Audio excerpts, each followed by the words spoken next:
አንድ ጊዜ እቺን ቪዲዮ ተመልክተን እንመለስ። Fala Davi, feliz aniversário, que Deus possa te abençoar sempre e realizar todos os seus sonhos, tá bom? Tamo junto aí, é nóis. አሁን የተመለከታችሁ ተጫዋች ማን ይመስላችኋል? ቪኒሲየስ ጁኒየር እንግዲህ ከዓለም ዋንጫው በኋላ እዛው ብራዚል ውስጥ አገጭ ቅርጽ ማስተካከያ ቀዶ ጥገና እንዳደረገ የሚያሳዩ መረጃዎች ወጥቷል። የቪኒሲየስ ጁኒየርም አዲሱ ገጽታው እንግዲህ እዚህ ጋር እንደምትመለከቱት ሆኗል ማለት ነው። ከጀርባም የምትመለከቱት ፎቶ ቪኒሲየስ ጁኒየር ከቀዶ ጥገና በኋላ ከዶክተሩ ጋር የተነሳው ፎቶ ነው። አሁን ላይ በጣም ብዙ ሰዎች የተነጋገሩበት ይገኛል። እናንተስ በዚህ ላይ ምን ትላላችሁ? ሀሳባችሁን ኮሜንት ሴክሽን ላይ አስቀምጡልኝ። መድፈኞቹ አርሰናሎች ተጠባቂውን ዝውውር ለማከናወን አንድ እርምጃ መራመዳቸው ታውቋል። አርሰናል በቀጥታ ከኒውካስል ጋር ግንኙነት ጀምረዋል። ከዚህ በፊት በወኪሎች ወይም ደግሞ በአደራዳሪዎች በኩል ድርድሩን ሲያካሄድ የቆየው አርሰናል በመጨረሻም ከኒውካስል እግር ኳስ ክለብ ጋር ንግግር መጀመሩ ታውቋል። አርሰናልና ኒውካስል የክለብ ለክለብ ንግግርና ድርድሮችን ማድረግ መጀመራቸውን ዛሬ በሰበር መረጃ እየተዘገበ ይገኛል። አርሰናሎች ለብሩኖ ጊማሬሽ ዝውውር እስከ 70 ሚሊዮን ፓውንድ ድረስ እንደሚያቀርቡ ይጠበቃል። ኒውካስሎች ግን ከ80 እስከ 85 ሚሊዮን ፓውንድ በተጫዋቹ ዝውውር ላይ ከፍተኛ ገንዘብ ማስቀመጣቸው እየተጠቀሰ ነው የሚገኘው። አርሰናል እንደ ሞርጋን ሮጀርስ ገንዘቡ ሲበዛበት ጥሎ ይወጣል ወይስ ደግሞ ገፍቶ ብሩኖ ጊማሬሽን ያመጣል የሚለው ጉዳይ የሚጠበቅ ጉዳይ ሆኗል። አሁን አዲሱና መልካሙ ዜና ግን ለአርሰናል ደጋፊዎች በደላሎች ሲዘወር የነበረው ዝውውር በቀጥታ በሁለቱ ክለቦች መካከል መከናወን ጅሯል። አሁን ቁርጡ የሚታወቅ ይሆናል። በሚቀጥሉ ቀናቶች በአጭር ቀናት ውስጥ የብሩኖ ጉማሬሽ ጉዳይ ቁርጡ ይታወቃል። ወይ አርሰናል ያስፈርመዋል ወይ ከዝውውሩ ይወጣል ገንዘብ በዝቶብኛል ብሎ ምን ማድረግ አለበት ብላችሁ ታስባላችሁ? አርሰናል የተጠየቀውን ገንዘብ ከፍሎ ተጫዋቹን ያምጣው ወይስ ደግሞ 85 ሚሊዮን ፓውንድ ለ28 ዓመት ተጫዋች ውድ ነው ትላላችሁ? ሐሳብ ስጡበት። የፕላስ ምልክቱ በመጫን ፎሎ ያርጉ።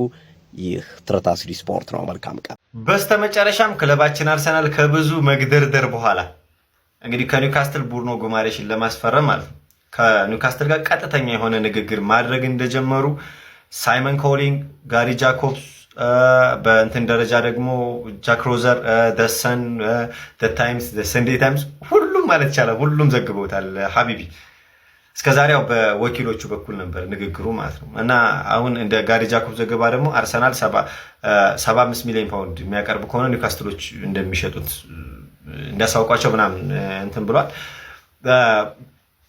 ጥሩ ነው። ቢያንስ ክለብ ለክለብ ንግግር እንኳን መጀመሪያቸው አሪፍ ነው ብዬ አስባለሁ።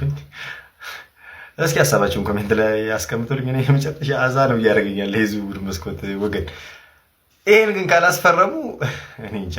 ኮሜንት ላይ ማለት ነው ፈረስ ማን ነው ፊፋ ያደርሳል እንጂ አይወጋም የምትሉ ሰዎች ግመልስ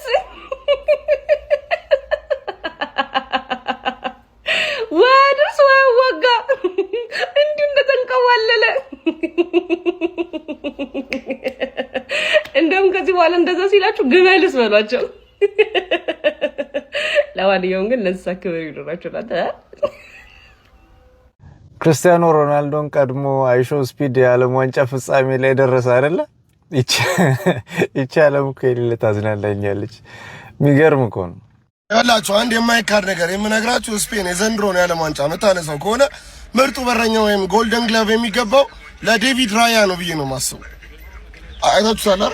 አቀማመጡን አይታችሁታል? ቤንች ላይ ስርዓት ይዞ ነው የተቀመጠው። እንደዚህ እንተነስ ሲያገቡ ሄዶ አብሮ ሲጨፈር ክሊንሺት ቢሉ ጋይስ ይኸውላችሁ አሁን ነው ፋብሪዞ ይሄን መረጃ ያወጣው ማለት ነው። ሮድሪን ማለት ነው ማንቸስተር ሲቲዎች ለሮድሪ ኮንትራት ማራዘሚያ የውል ማራዘሚያ እስከ 2027 አቅርበውለት ነበር። እስካሁን ያልፈረመበት ምክንያት ምንድነው? ልጁ ልቡ ተነሳስቷል ማድሪድ የመግባት ማለት ነው። እስካሁን ያልፈረመበት ምክንያት ይሄን ነው። የዛን ያን ሁሉ ነገር ሲያወራ ስንሰማ የነበረው ነገር እውነት ጀመር። ልጁ ልቡ እንደተነሳ ግልጽ ነው። ልቡ የተነሳች ደግሞ ማስቀረት አይመጣውም። ገብቷቸዋል እዚህ ጋር እና ለዚህ ዝውውር መንቀሳቀስ እስካሁን ማድሪድን ያላስፈረመበት ምክንያት ምንድነው? ፊዮረንቲኖ ፔሬዝ ነው። በቃ ፊዮረንቲኖ ፔሬዝ ደግሞ ፍቃድ ሰጡ ማለት ሮድሪ እንደሚፈርም ግልጽ ነው። ማድሪድ ላይ ለማድሪድ ማለት ነው።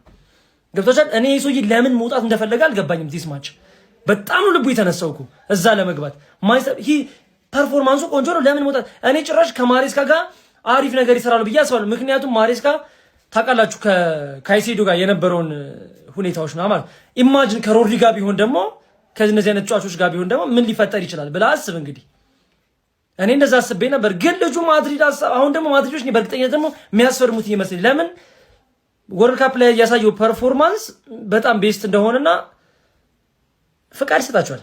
ተውት። ጀማው እኔ ሁሌ ማለት ነው ሚራክል የሚሆንብኝ ነገር አለ የዓለም ዋንጫ በመጣ ቁጥር ማለት ነው። ምንድነው ይቺ ሴትዮዋ ወደ ላይ ነው የምታደርገው ወደ ታች ነው የምታደርገው? ግራ እኮ ነው የሚገባ ማለት በቃ እግር ኳሱ ላይ እኮ በጣም ብዙ ማውራት ያለብኝ ማስተዋል ያለብኝ ነገር እኮ አለ። ግን ከእግር ኳሱ በፊት መክፈቻ ላይ ተመጣና ተውረገረጋዋለች አልኩ። በቃ ማንዬ 50 ዓመቷ ነው 50 ምናምን ዓመቷ ነው አላሉኝም እንዴ? ቆይ እንዴ አሁን እኮ እንዴ በንቆም እኮ እኔን ያረጀው የሚመስለው እሷ ከጊዜ ወደ ጊዜ ስንት ዓለም ዋንጫ ላይ አታሉ ሲላት ዋካ ዋካ ትላለች። ማተለው ነገር የለም በየ4 ዓመት አንዴ በሚመጣ ዓለም ዋንጫ ግንሳ ሁሌም ቡቃቅል ላይ ሆነሽ ነው የምትሄደው። ምንድነው ሚስጥሩ? ሴቶች ዛሬ የሆነ ነገር ባሉን እስቲ ኮፒሊንግ ሼር አድርጉና ይሁንማ ሚስጥርማ ምንድነው? ሰው እንደዚህ ይሄዳል እሷ እንደዚህ ምን አይነት ማጂክ ነው ያላት? ማንቺ በስተመጨረሻ ከኔ መለቃቀም ጀመረች። ድህነት አይኑ ይጥፋ፣ ማርያምን ድህነት አይኑ ይጥፋ። ከኔ አካዳሚ መለቃቀም ጀመረች። ሰርፕራይዙ ፊርማ ይሄ ነው። ሰርፕራይዙ ማለት ነው። ፋብሪዚዮ ራሱ ሸሚዞት ሂርዊጎ አላለው። ምን ሂርዊጎ ልበልላችሁ እንጂ ከኔ መለቃቀም በቃ ሁሉንም ተጫዋቾች ወሰድኩብሽ። ይቅርታ፣ በጣም በቃ ይቅርታ። ደግሞ ተረዳውሽ። በ8 ሚሊዮን ነው የሰጠሽኝ። ተረዳውሽ በቃ በዚህ አላ በቃ ልረዳሽ ብዬ 8 ሚሊዮን ብቻ ተቀበልኩሽ። እሱ 8 ሚሊዮን ብር እኔ ጋር ማለት ነው ቁርስ ፓስቲ በሻይ መብያ ነው።